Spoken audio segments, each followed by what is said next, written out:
Cooling কবে খুলবে, মালয়েশিয়াতে আসবে, এইভাবে অপেক্ষায় আছে আমার বাংলাদেশি ভাইরা বাংলাদেশে। এখন কথা হচ্ছে কুলিং চালু হলে যারা কিনা মালয়েশিয়াতে আসতে চাচ্ছেন, আপনাদের উদ্দেশ্যে একটা কথা বলি।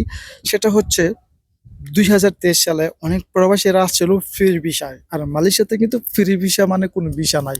আপনার যে কোনো একটা কোম্পানি আন্ডার আসতে হবে। এখন কথা হচ্ছে কোম্পানি আন্ডার আসবেন, অনেকে বলে আপনাকে পাসপোর্ট হাতে দিয়ে দিবে, আপনি যেখানে খুশি সেখানে কাজ করুন। বর্তমানে মালয়েশিয়াতে কাজের অনেক বেশি সংকট, যারা কিনা হাতে পাসপোর্ট ধরিয়ে দিছে যে আপনি যেখানে খুশি সেখানে কাজ করেন, বছর শেষে আমার থেকে ভিসা লাগিয়ে নেন। আর ভিসা লাগাতে আপনার 5,000 রিঙ্গিত খরচ হবে।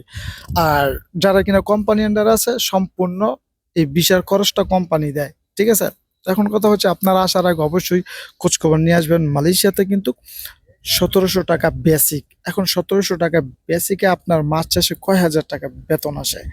এই বিষয়গুলো আপনারা যারা কিনা বিস্তারিতভাবে জেনে বুঝে না আসবেন, তারাই কিন্তু হতাশা দিন কাটাবেন। কারণ মালয়েশিয়াতে বর্তমানে 1700 টাকা বেসিক পাবেন, এটা হচ্ছে আপনার ফিক্সড। আর যদি কোম্পানির কাজ থাকে, ওভারটাইম থাকে, সেটা অন্য হিসাব।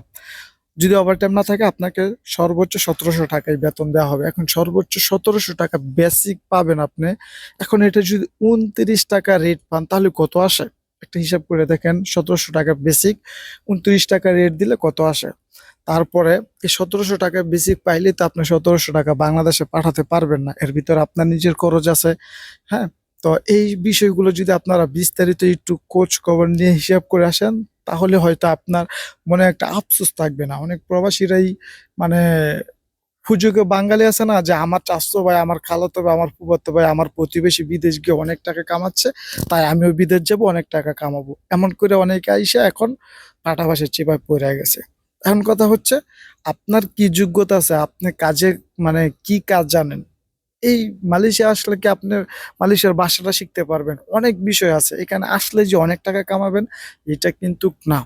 এখন আমি এই ভিডিওটা করতেছি, হয়তো অনেক অনেক কথা বলবেন। মালয়েশিয়াতে থাকতে থাকতে মানে প্রবাসীদের দুঃখ কষ্ট দেখতে দেখতে, তাই আপনাদের সাথে মাঝে মধ্যে এই কথাগুলো শেয়ার করি। তো পরবর্তীতে বিস্তারিত প্রত্যেকটা বিষয় নিয়ে আলোচনা করবো। অপেক্ষা থাকেন। দোয়া শুভকামনা সবার জন্য।